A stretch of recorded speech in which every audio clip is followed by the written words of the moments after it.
Nagulat ako dito po sa letter E42, nakalagay ito, nag-deliver kay Senator Tosoto.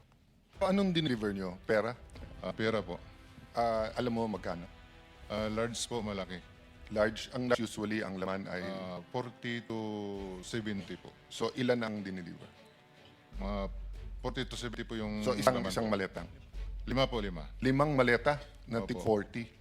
Pinaniniwala natin yung Blue Ribbon Committee na pinamunuan ni Senator Lacson, but everyone knows, mag-partner talaga yan si Senator Tito Soto and Senator Lacson. No? Not partners in business, but partners in politics. No? And then, dun sa susunod na paragraph, pero walang pangalan kung sino, nandito din pangalan ni Senator Erwin Tulfo na pinapangalan nilang susunod na chairman ng Blue Ribbon Committee kung sila masusunod. Bali po, nakapag-deliver po ako doon kay Senator Erwin Tulfo ng 2 beses.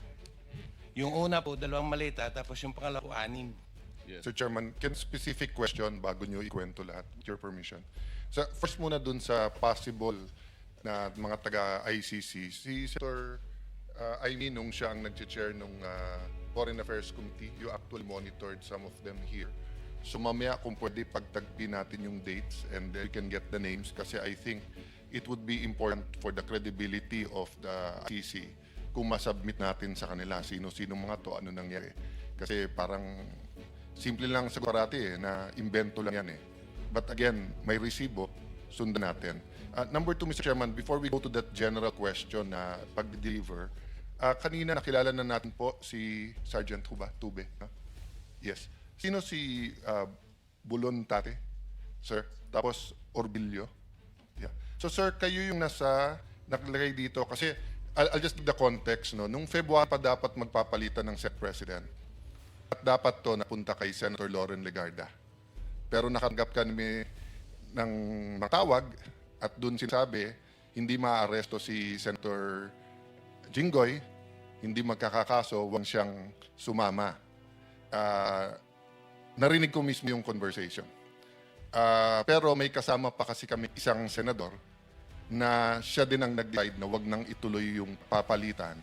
At netong ako na, kausap ko siya, payag siya pag number 14 siya, number 13 Senator Bato. But tinatanong ko siya, kasi wala naman siyang kaso.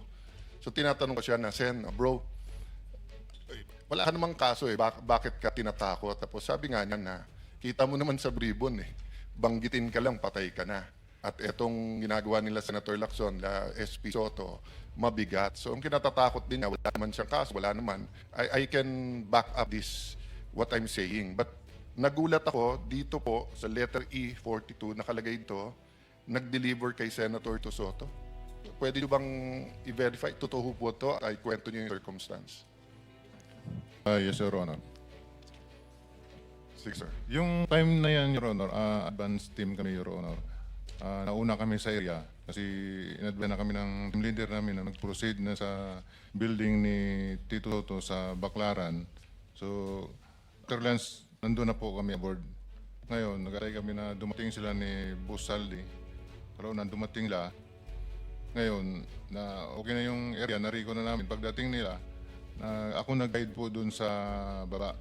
Ang may basement sa gilid po. Ngayon, dumiritz yung limo ni Boss umikot. Tapos nag-drop off. Tapos umakyat sa parangdanan, Your Honor. At tapos may elevator. Kasama niya po si A.E. Mark, saka si Paul, saka yung ISO niya po si Police Major Dichoso po. Tapos nun, pasakay siya sa elevator, pagbukas ng elevator, may nagsalubo po doon. Sumakay sila. Tapos yung malita po na dala po namin, nadala po ng mga kampo, tulak-tulak po nila yung dalawa. Hinabol ko yung dalawa at sinabay po sa elevator. Tapos yung the rest po na ibang malita, hindi po nakahabol. Nauna na po, akyat sa taas po. Anong dineliver nyo? Pera? Pera po. Alam mo magkano? Large po, malaki. Large. Ang large usually ang laman ay... 40 to 70 po. So ilan ang dineliver? Mga 40 to 70 po yung So isang laman po. maletang? 5 po, 5. 5 maleta na tig Opo. 40? Yes, Your Honor. Yeah. So more or less kailan? Isa again, Your Honor. More or less kailan? When?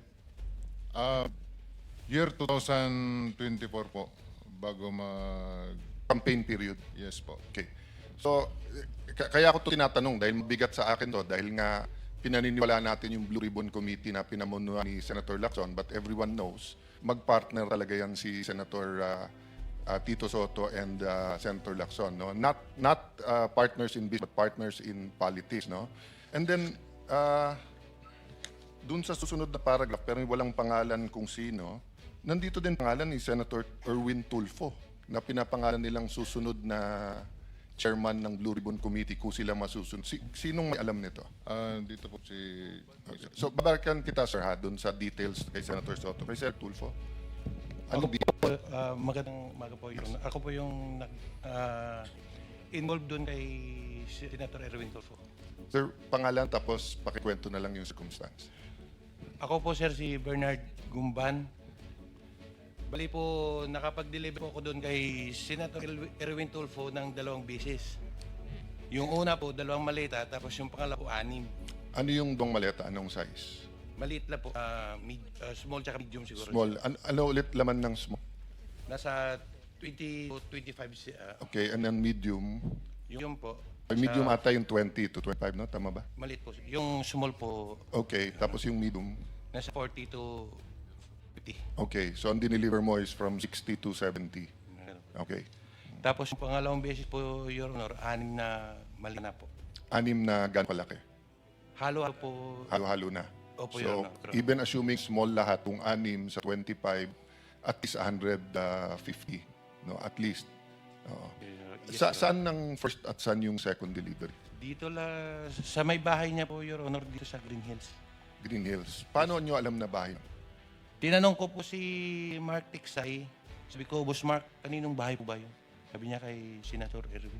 So pagdating nyo doon, katulad nung kwento doon sa Ilocos, so may sumalbong, kinuha lang, pinapasok kayo, paanong... Bali po, Your Honor, si Mark po, si Boss Mark, si Mark Tiksay, saka yung contact doon sa bahay ni Senator Erwin, sila po yung nag-uusap niyan.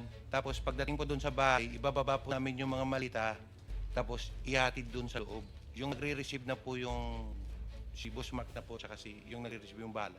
So hanggang saan ka nakapasok? Nakapasok po ko doon, yung bahay po may basement eh. Hindi na hanggang sa ano lang. Pero Basement, bababa. kasama kotse or bababa? Hindi po, Your Honor, yung malita po. Yung maleta. Tinulak So yung kotse sa parking lang kayo, Sas lang po ng bahay. tapos nadala yung maleta hanggang sa basement. Papasok lang po kasi may sumalubong na po doon yung... Okay.